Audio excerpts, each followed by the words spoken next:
All right, good morning. It's the 27th day of January 2022. Welcome to another edition of our daily newspaper recap. I'm Ahana Promise by name. And I am Egbeji Ghost Promise. Welcome. With me is the Pointers newspaper. First headline: Fuel subsidy. Nigeria may have to borrow more, says the federal government. Ghost Promise, I think you're still having an issue with this fuel subsidy removal in Nigeria. What's your opinion to this? Nigeria may have to borrow more, the federal government is saying.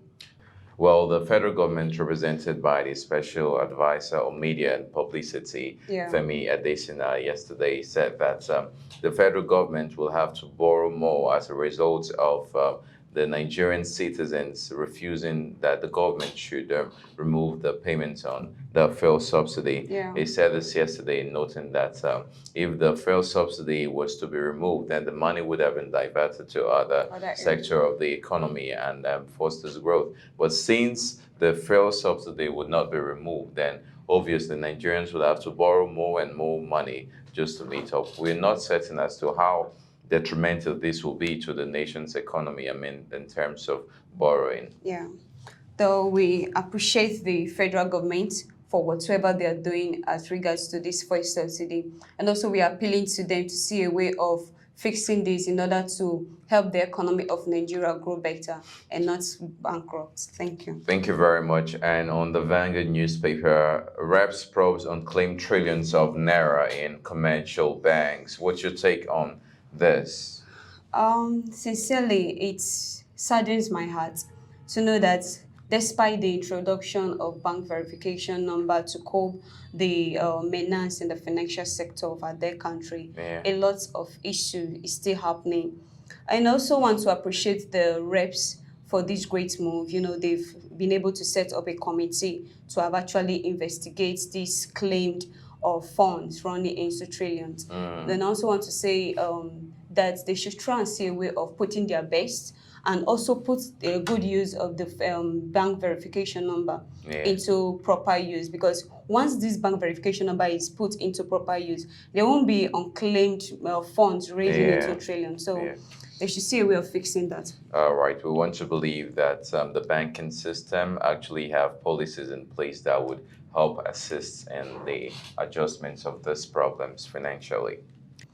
The Nigeria Labour Congress demand resuscitation of refineries before withdrawal. Still talking about the fuel subsidy issue. Labour is demanding for restoration of the refineries in Nigeria before any further withdrawal. What's your opinion to their move? Nigeria Labour Congress believes that if the 4 refineries that we have here in Nigeria are restored back to normal, then the federal government can proceed with whatever plan they have to remove the fuel subsidy. But in the absence of that, they have enlightened us of their strong determination to continue to fight the government on any issue related to the removal of fuel subsidy. Added to that, the president of Nigerian Bar Association believes that the removal of fuel subsidy has to do with the government's plan for the 2023 elections. Others also believe that it's a plan to booby trap the next presidential candidate who is going to take over as the president, and obviously is going to face all of these challenges already left by the outgoing presidents. So thank you for that. In line with the president of Nigeria Labour Congress, President Ayuba, we are appealing to the federal government to see a way of restoring the 4 nations refinery, as this will help go a long way in the development of Nigeria and otherwise. Thank you very much. And we're still on the Vanguard newspaper. Twitter, federal government moves to apply operational conditions to other platforms. This is a move by the federal government to also condition other platforms, possibly social media platforms, on their operational aspects. What do you have to say on this development?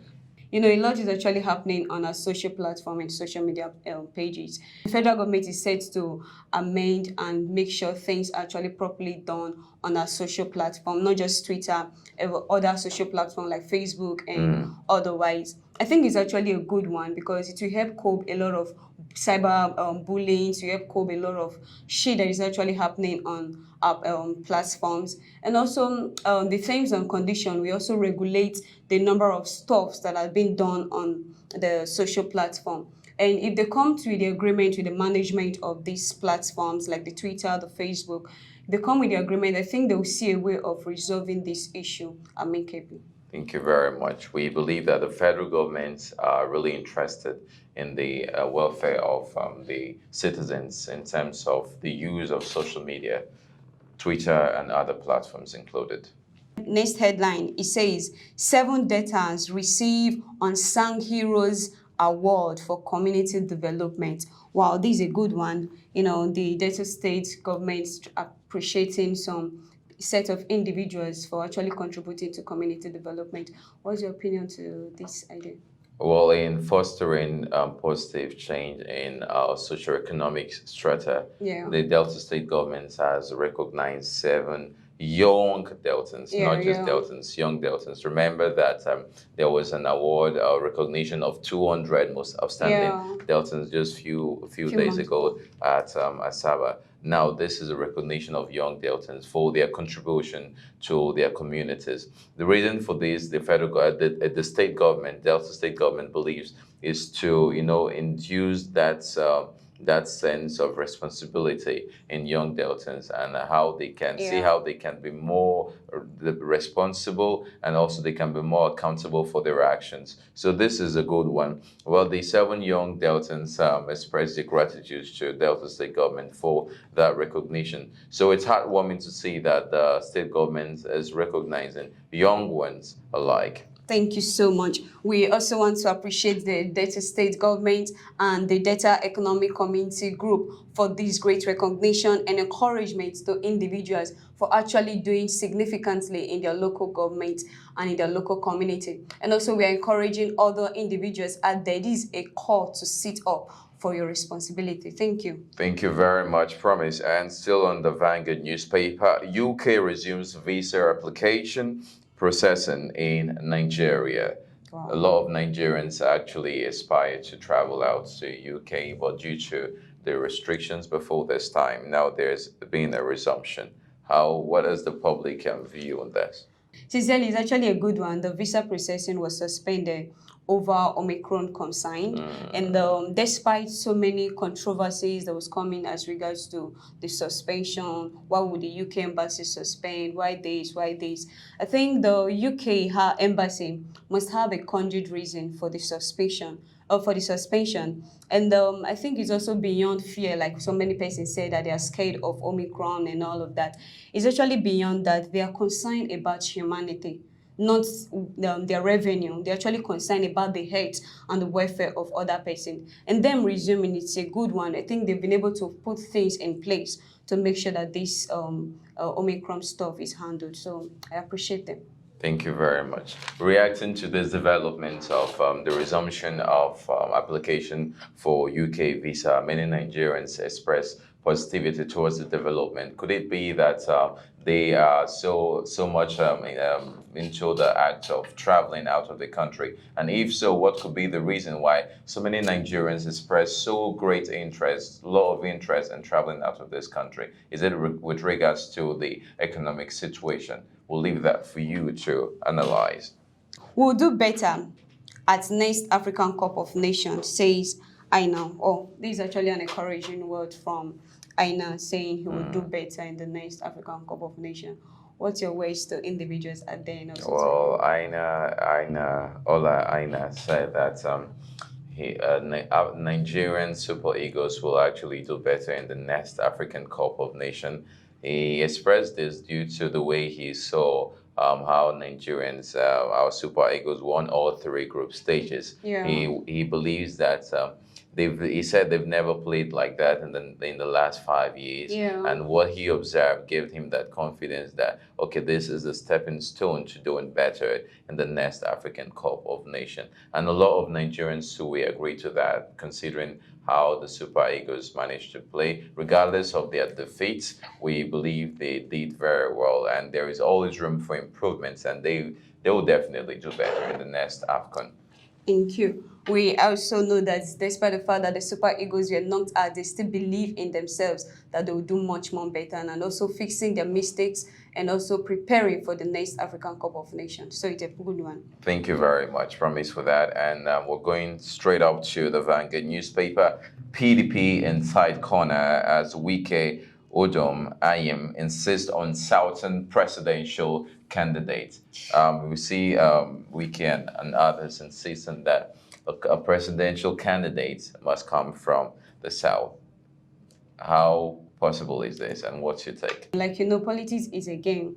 And also having a candidate that is fixed for a particular position, it's necessary. I think the PDP executive should look critically into these individuals aiming for this position and know who is actually best fit for the 2023 election, presidential election. And also, I also think they should see a way of putting a particular individual, that they should set terms and conditions. They should sit down and think about who will fit in that particular position. Thank you very much. We are really interested in getting a presidential candidate that can actually take Nigeria to the next level, not just the next level negatively, but positively. All right, thank you so much. With this, we've come to the end of the first segment of our daily newspaper recap. We'll take a short break and be with you shortly. Don't go away.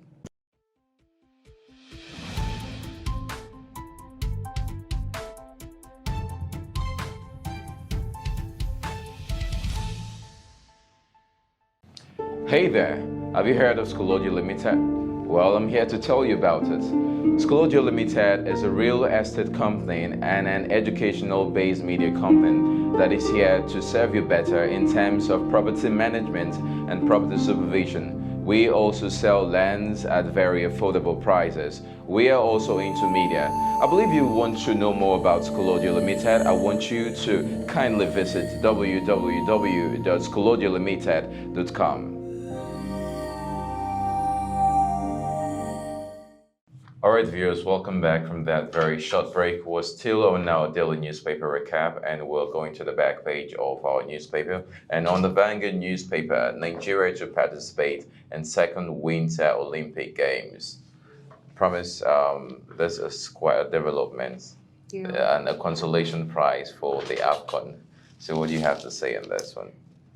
Sincerely, it's a nice move, after making it in-depth. Its debut in 2018, Nigeria is attending second Winter Olympic in Belgium this time. It's actually the first time in history for Nigeria to cross-feed a country scaler named Samuel Ikpafel. Yeah. So I appreciate this move. It's actually a welcome development. It means the Super Eagles of Nigeria and Nigeria actually, as a nation, is doing well, and in terms of sports and football-wise, they are performing very well. So I appreciate them. Thank you very much for that. All right, going straight to the Pointers newspaper. First headline: Delta State government prepares ground for investors' return to Warri. Because promise, the Delta State government is prepared for investors to return to Warri. What's your opinion to this idea that the state government is bringing? Eliminating hostile behavior and creating a very conducive environment for work and investment is one target of the Delta State government. Yeah. So a two-day peace advocacy workshop was organized in Warri by the special advisor to the governor on peace building and conflict resolution. There they looked for strategies to see how peace can actually be promoted in Delta State and Warri in particular.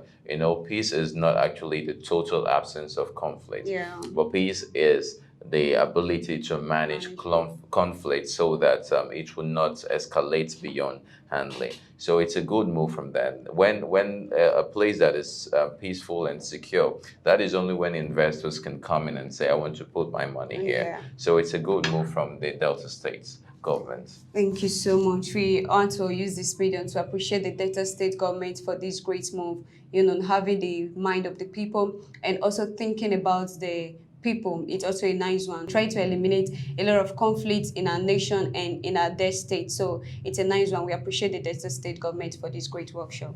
Thank you very much, Promise, for that. And still on our newspaper recap, Ghana risks playing against Nigeria on a neutral venue. What's your take on this?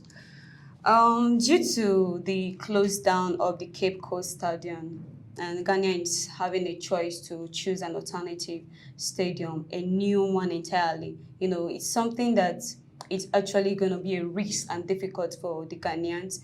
It's not like a stadium they are used to. When you're used to a particular thing, the terrain and all of that. Psychological attachment. So they're going to a foreign venue, a new one entirely, because of the close down of the Cape Coast Stadium. Yeah. I think the Ghanaians have to start learning a new strategies to actually face the Nigerian players this time, knowing the fact that they are not playing in their usual field, they are going to a new one. So it's going to be difficult for them, sincerely, if you look at it. Well, I think it just has to do with that psychological attachment to the stadium. But regardless of that, professionalism can actually kick off anywhere, regardless of the stadium. They still have to do a lot of work, It's all right. All right. Next headline. It says the National Emergency Management Agency received 167 stranded Nigerians from Libya. Whoa, this is actually a sad one. 167 stranded Nigerians from Libya. My question now is, why in the haste of leaving the country, Nigeria, and looking at the headline, what's your opinion to this? Well, let's take in the opinion of the returnees who were rescued by the National Emergency Management Agency.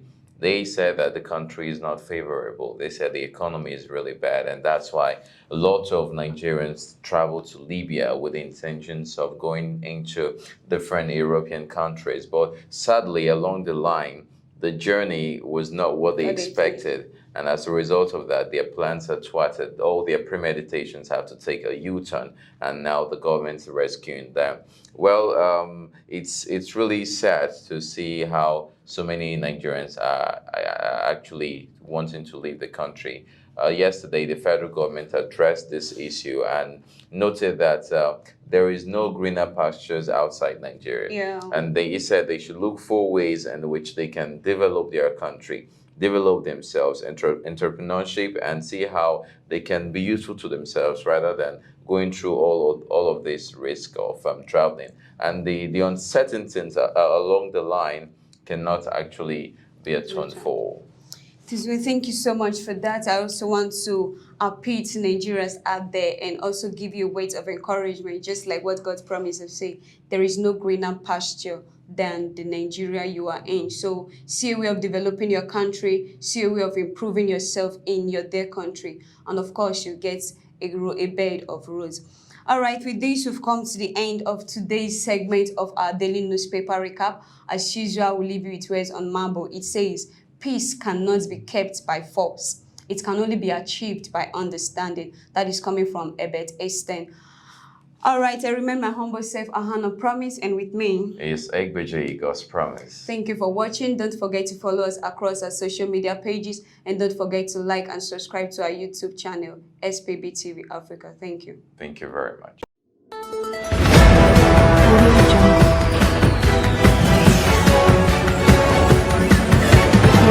SPB TV, sharing educative and reliable news.